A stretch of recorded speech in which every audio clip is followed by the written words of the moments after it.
Hello दोस्तों। इस 10 minute की सीरीज में आपका बहुत बहुत स्वागत है। और इस सीरीज में हम लोग बेसिकली किसी कॉन्सेप्ट को लेते हैं और उस पे बेस 5 to 6 MCQ आपसे पूछते हैं और आपकी टेस्टिंग भी हो जाती है। तो दोस्तों, आज का जो टॉपिक है वो sector of the Indian economy है। Sector of the Indian economy, इस पे बात करेंगे।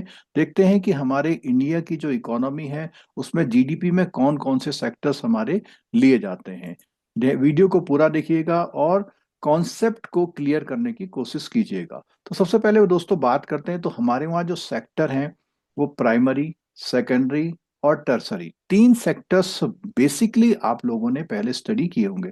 प्राइमरी सेक्टर क्या होते हैं? प्राइमरी सेक्टर होते हैं जहां पर नेचुरल रिसोर्सेस का हम लोग डायरेक्ट यूज करते हैं, उसको हम लोग प्राइमरी सेक्टर बोलते हैं। अगर हम बात करते हैं एग्जाम्पल के तौर पे, एग्रीकल्चर, फॉरेस्ट्री, फिशिंग, माइनिंग और क्वेरिंग इसके एग्जाम्पल हैं। अब बात करते हैं रोल और इम्पोर्टेंस क्या है इस प्राइमरी सेक्टर की। देखिए, हमारी जो एंटायर इकोनॉमी है वो बेसिकली बेस्ड होती है इस प्राइमरी सेक्टर में रॉ मटेरियल सप्लाई पे। ठीक है। नेक्स्ट पॉइंट आता है इसमें, जो हमारे इंडिया का या कहें डेवलपिंग जितनी भी कंट्रीज हैं उसमें मोस्ट ऑफ द एम्प्लॉयमेंट का मेजर सोर्स हमारा प्राइमरी सेक्टर ही होता है। और इसके अलावा ये फूड सिक्योरिटी को इंश्योर करता है, सपोर्ट करता है सेकेंडरी और टर्सरी सेक्टर को, क्योंकि अगर प्राइमरी सेक्टर नहीं होगा तो सेकेंडरी और टर्सरी सेक्टर नहीं ग्रो कर पाएंगे। अब बात करते हैं दोस्तों रूरल लिवलीहुड, ये भी एक इसका इंपॉर्टेंट एस्पेक्ट है। अब बात करते हैं दोस्तों सेकेंडरी सेक्टर। तो जैसा हमने पहले देखा था कि प्राइमरी सेक्टर में हमारा नेचुरल रिसोर्सेस डायरेक्ट यूज हो रहे थे। यहाँ पे क्या है, वही नेचुरल रिसोर्सेस को as a raw material use किया जाता है for the purpose of manufacturing and processing. तो ऐसी कोई भी एक्टिविटी जिसमें प्रोसेसिंग एंड मैन्युफैक्चरिंग इन्वॉल्व है रॉ मटेरियल को यूज करते हुए, उसको हम सेकेंडरी सेक्टर कहते हैं। और सेकेंडरी सेक्टर को इंडस्ट्री सेक्टर के नाम से भी जाना जाता है। अब बात करते हैं दोस्तों एग्जाम्पल की। Factories, manufacturing units, construction, power generation इसके एग्जाम्पल्स हैं। अगर हम बात करें इसके रोल और इम्पोर्टेंस की, तो ये रॉ मटेरियल को कन्वर्ट करता है फिनिश्ड गुड में, जैसा कि हमने ऊपर बताया। ऐड करता है वैल्यू एंड इंक्रीज जीडीपी, क्योंकि जो भी रॉ मटेरियल है उस रॉ मटेरियल में कुछ मैन्युफैक्चरिंग प्रोसेसिंग से हम उसकी वैल्यू एडिशन करके जीडीपी में इंक्रीज करते हैं। और नेक्स्ट पॉइंट आता है यहाँ पर, ये इंडस्ट्रियल एम्प्लॉयमेंट को जनरेट करता है, क्योंकि मैंने बताया कि ये सेकेंडरी सेक्टर इंडस्ट्री सेक्टर के नाम से भी जाना जाता है। और इकोनॉमिक डाइवर्सिफिकेशन को प्रमोट करता है। साथ में जो हमारा अर्बनाइजेशन और इंफ्रास्ट्रक्चर डेवलपमेंट है वो इसी सेक्टर के थ्रू हो पाता है। दोस्तों, थर्ड सेक्टर हमारा आता है टर्सरी सेक्टर, जिसको हम सर्विस सेक्टर के नाम से भी जानते हैं। इसमें बात करते हैं activity that provide services not goods. तो पिछले दो सेक्टर में हमने देखा कि गुड्स प्रोवाइड हो रहे थे, यहां पर क्या है, गुड्स प्रोवाइड नहीं हो रहे, सर्विसेज प्रोवाइड हो रहे हैं। एग्जाम्पल की बात करते हैं अगर, तो बैंकिंग की बात करते हैं, इंश्योरेंस की बात करते हैं, ट्रांसपोर्ट की बात करते हैं, और एजुकेशन, हेल्थ केयर, आईटी और टूरिज्म इसके बड़े एग्जाम्पल्स हैं। रोल एंड इंपॉर्टेंस की बात करते हैं दोस्तों। रोल और इंपॉर्टेंस में सबसे पहले सपोर्ट करते हैं प्राइमरी और सेकेंडरी सेक्टर को, यानी कि सर्विस सेक्टर सपोर्ट करता है प्राइमरी और सेकेंडरी सेक्टर को। लार्जेस्ट कंट्रीब्यूटर है इस समय पे इंडिया की जीडीपी, अगर हम बात करें 55 to 56% इसी सेक्टर से आता है। और हमारी क्वालिटी ऑफ लाइफ को सर्विस सेक्टर जो है हमारी क्वालिटी ऑफ लाइफ को भी इंप्रूव करता है। इसके अलावा जनरेट करता है स्किल्ड एम्प्लॉयमेंट, क्योंकि सर्विस सेक्टर में अनस्किल्ड एम्प्लॉयमेंट से काम नहीं चलता, जो भी लोग एम्प्लॉयड होते हैं वो स्किल्ड होते हैं। नेक्स्ट पॉइंट आता है इसेंशियल फॉर मॉडर्न इकोनॉमी। और उसके बाद आता है पॉइंट क्वार्टरनरी सेक्टर। देखिए, ये जो फोर्थ वाला सेक्टर है क्वार्टरनरी सेक्टर, बेसिकली ये टर्सरी सेक्टर का एक सब सेक्टर है। ये क्या है, टर्सरी सेक्टर का एक सब सेक्टर है। तो टर्सरी सेक्टर के सब सेक्टर में एक सेक्टर तो आपका आ गया क्वार्टरनरी, एक और सेक्टर क्वाइनरी आएगा, उसके बारे में बात करते हैं।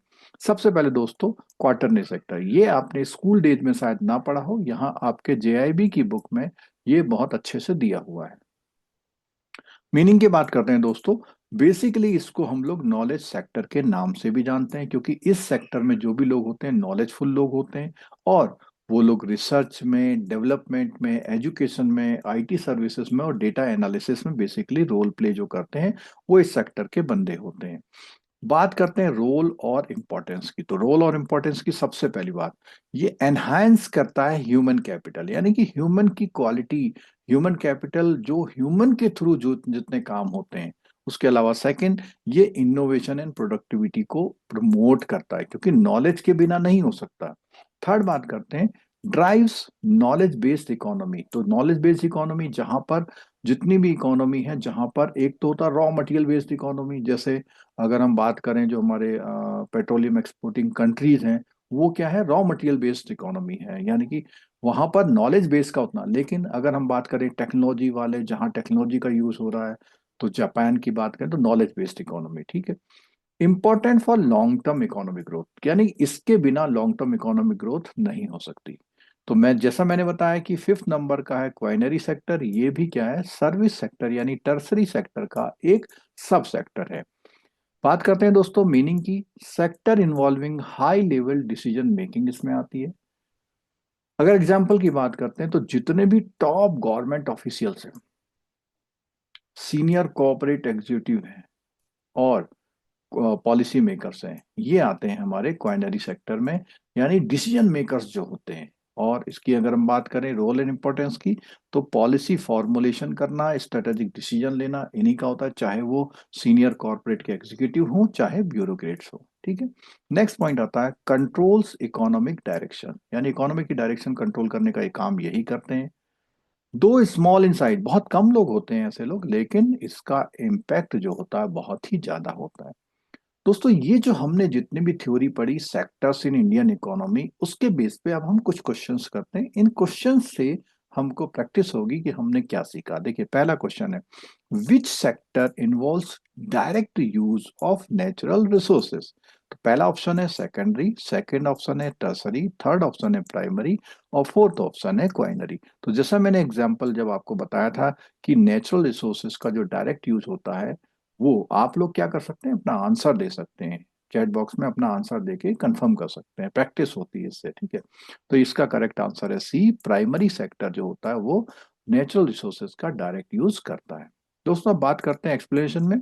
Primary sector directly depends on nature, land, water and minerals. Next question की बात करते हैं दोस्तों। उससे पहले हम आपको एक जानकारी दे दें कि पिछले 30 इयर्स में हम लोगों ने लगभग 10 लाख बैंकर्स को हेल्प करी है, वीडियोस और पीडीएफ के कोर्सेज के थ्रू। आपका जेआईबी का एग्जाम हो, सीआईबी का एग्जाम हो या बैंक के प्रमोशन का एग्जाम हो, इन सब के वीडियो लेक्चर्स या पीडीएफ आप यहाँ से एक्सेस कर सकते हैं nstoorschoolofbanking.com से।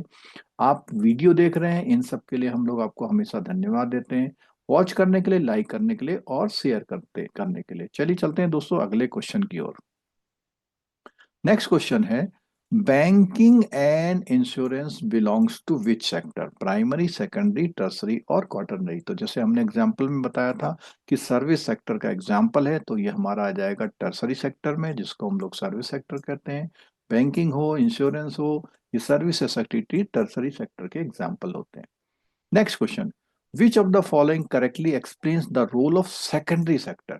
तो जैसा हमने बताया था सेकेंडरी सेक्टर में, it provide raw materials to agriculture, it involves extraction of minerals only, it convert raw materials into finished good and adds value, और नेक्स्ट है it mainly focuses on policy making. तो चारों sector की बात आ गई है यहाँ पे। तो बात करते हैं इसका आंसर, जैसा हमने बताया था कि जो हमारा सेकेंडरी सेक्टर है वो रॉ मटेरियल को यूज करके उसको फिनिश्ड गुड में बनाता है और उसमें वैल्यू को ऐड करता है, ठीक है। Secondary sector processes raw material and increase their value through the manufacturing or processing, ठीक है। नेक्स्ट क्वेश्चन है, the tertiary sector is important is an economy because, in an economy because it supplies goods, grains, food grains, it extracts minerals, it supports both production and consumption activities, it works independently of other sectors. तो हम बात करी थी किसकी, tertiary sector क्यों important है। हमने बताया था कि टर्सरी सेक्टर जो है हमारे प्राइमरी और सेकेंडरी सेक्टर को सपोर्ट करता है। तो ये सपोर्ट करता है both the production and consumption activity. Example के तौर पर services like transport, banking, communication, support, production and consumption, इनके बिना जो है ये सारी चीजें नहीं हो सकती। ठीक है, नेक्स्ट पॉइंट आता है, consider the following statement regarding the quaternary sector. तो एक और सेक्टर हमने पढ़ा था क्वार्टरनरी सेक्टर, तो इसमें क्या है, कुछ कॉम्प्लिकेटेड क्वेश्चन जैसे जो 2 मार्क्स के आते हैं। तो यहाँ पर it is known as knowledge sector, it includes research and development activities, it mainly involves manual labours, it improves human capital. तो इसकी बात करें कॉम्बिनेशन के, विच ऑफ द फॉलोइंग, अब कॉम्बिनेशन है 1 और 2, यानी कि क्या 1 और 2 सही है। फिर सेकंड है 1, 2 एंड 4, तो यहाँ पे 1, 2, 3, 4, ये 4 ऑप्शंस हैं, तो 1, 2, 4 सही है, या 2 एंड 3 सही है, या 1, 3 एंड 4 सही है। तो देखिए दोस्तों, जब हम बात करते हैं किसकी, क्वार्टरनरी सेक्टर की, तो क्वार्टरनरी सेक्टर के एग्जाम्पल के अकॉर्डिंग हमने कहा नॉलेज सेक्टर है, रिसर्च डेवलपमेंट है। अब इसमें लिखा it mainly involve manual labour, तो ये तो हो नहीं सकता, लेकिन यहाँ पर इंप्रूव ह्यूमन कैपिटल ये हो सकता है। तो इसके अकॉर्डिंग हमारा आंसर बी सही है।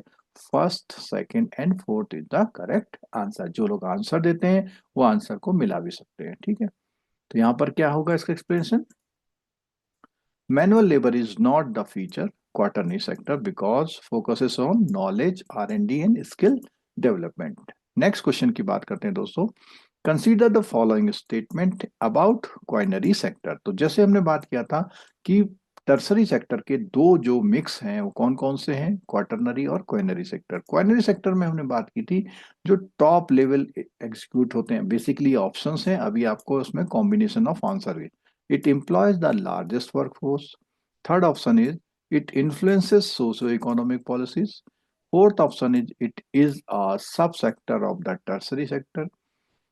और अब यहाँ पे बात करते हैं कॉम्बिनेशन की, तो 1 and 2 is correct, 2 and 3 is only is correct, 1, 3 and 4 is correct, 1, 2, 3, 4 are correct. तो इसमें अगर हम 1 by 1 चेक करते हैं, टॉप लेवल डिसीजन मेकर्स हमने बताया था बिल्कुल है, लार्जेस्ट वर्कफोर्स बिल्कुल नहीं है, बहुत मिनिमम वर्कफोर्स इसमें लगती है, सोशियो इकोनॉमिक पॉलिसी को इन्फ्लुएंस करते हैं, और सब सेक्टर टर्सरी सेक्टर के हैं।